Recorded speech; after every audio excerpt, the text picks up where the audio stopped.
dhaartu saddex bay u qaybsantaa. dhaartu saddex bay u qaybsantaa. mid waxaa la yidhaahdaa alyamiin alghamuus. alyamiin alghamuus waa dhaarta qofka dembiga mukhuurisa oo qofkii la yimaada waxay dhex gelisaa oo salka iyo gunta u dhigaysaa dembi iyo jahannamo. taa waxaa la yidhaahdaa dhaarta qofka dembiga mukhuurisaa la yidhaahdaa. alyamiin alghamuus baa taa la yidhaahdaa.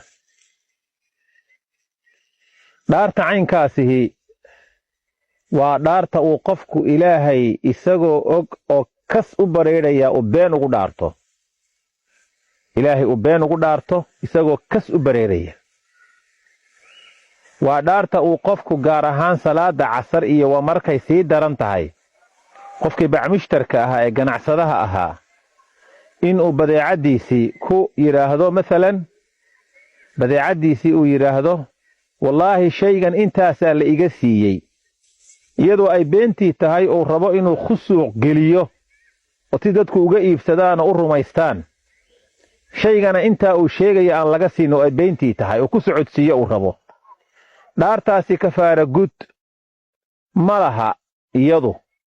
wax kafaara gud oo laga kafaara guta male, laakiin waxay leedahay toobadkeen oo kafaaradeeda wax lagaga gudi karaa ma jirto oo wayba dhaar culus weeye dembigeeda waa dunuubta waaweyne ilaahay laga galo subxaanahu wa tacaala. sidaa awgeed baa waa kabiira min kabaa'iri dunuub, dembiyada waaweyn bay ka mid tahay. qofku ilaahay isagoo og inuu kas iyo bareer been ugu dhaarto ilaahay subxaanahu wa tacaala, waxay noqonaysaa marka ilaahay agtiisa inuu ku fududaado iyo qalbigiisa tacaala allahu can daalik, oo wuxuu doono markaa uu iska sameeyo. dhaarta qaybta labaad waxaa la yidhaahdaa alyamiin allagwi. waa dhaar iyadu hadaltiro oo lagwi ah oo aanay wanaagsanayn carabkaagu inuu barto. hebel ma aragti, wallaahi ma arkin. xaggee u socotaa? wallaahi meeshaasaan ka soo noqonaya. qofku wallaahi soconaysa inuu noqdo oo mar waliba uu wallaahida wardi ka dhigto. laa yu'aakhidukum allaahu billagwi fii aymaanikum walaakin yu'aakhidukum bimaa caqadtum alaymaana. alle wuxuu yidhi subxaanahu wa tacaala dhaarta hadaltirada ah ee hadalkiinnii dhex socota ee carabkuu iska bartay ee aan dhaar loo qasdaynin, ilaahay taa idiin qaban maayo. ilaahay taa idiin qaban, walaakin yu'aakhidukum, alle wuxuu idiin qabanaya subxaanahu wa tacaala midii aad u qasadaan buu alla idiin qabanaya. dhaarta qaybta saddexaad waxaa la yidhaahdaa alyamiin almuncaqid. alyamiin almuncaqid waa dhaarta guntamaysa oo qofku hadduu dhaarto kafaara gud laga rabo oo dhaartaasi ay xidhmayso oo guntamayso markaasi. waata ilaahay xagga dambe ku sheegayo aayaddan aynu akhrinay iminka ee dhaarta hadaltirada ah ku xigta, walaakin yu'aakhidukum bimaa caqadtum alaymaana. alla wuxuu idiin qabanayaa wixii aad gunudeen oo aad gasheen oo dhaara buu ilaahay idiin qabanayaa subxaanahu wa tacaala. taasaa ilaahay idiin qabanaya. dhaartaa marka kafaaradeedu qofku hadduu ilaahay ku dhaarto inuu ka kafaara gutaa la rabaa.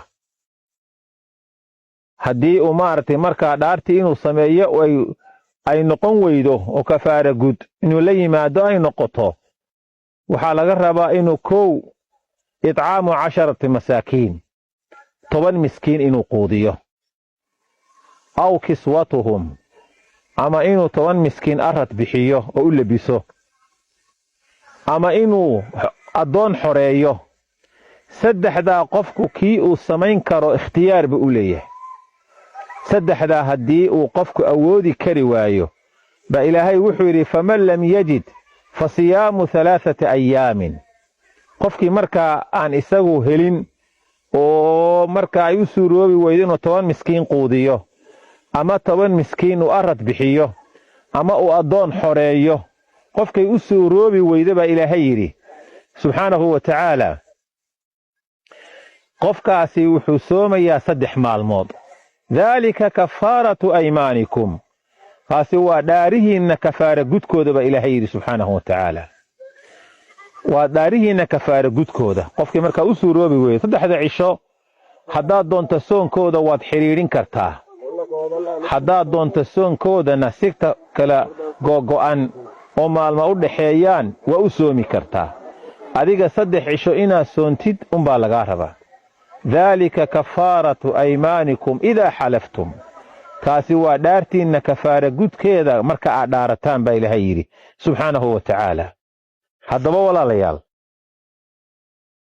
waxaa dhacda mararka qaarkood rasuulkuna tilmaamay calayhi salaatu wasalaam qofku hadduu shay ka dhaarto isla markaana ay u muuqato shaygii wax ka khayr badan inuu dhaartiisii ka noqdo oo ka kafaara guto oo wixii ka khayrka badnaa uu la yimaado ayaa sunno ah masala waxaa tidhi wallaahi inaanan hebel la hadlaynin wallaahi inaanan hebel waxba siinaynin dee inaad hebel la hadasho ayaa sax ah inaad wax siisana waa sax markaas dee sunnuhu waxa weeyaan inaad ka kafaara gudatid oo ficilkii aad samaysid waxaa jirta mas'ale muhiima oo dadku aanay aad u aqoon oo dhaarta waafaqsan ama dhaarta la socota maxay tahay waxaa jirta mar haddii aad dhaarato oo istisnaa wax la yidhaahdaa jiro dhaartaada aad wax ka soo reebto inaadan dembina ku dhacaynin oo aadan ku dembaabaynin xagga kalena kafaara gud aan lagugu yeelanaynin waadna dhaaratay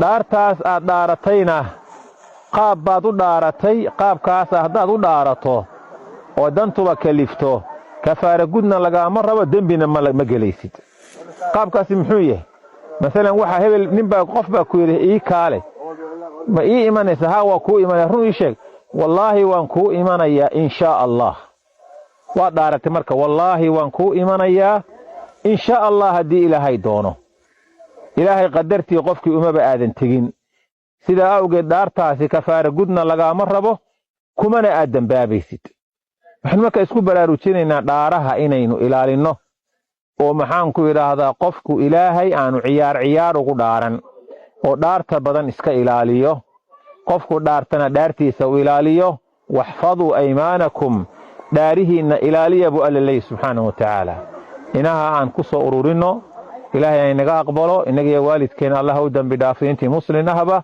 وصلى الله وسلم على نبينا محمد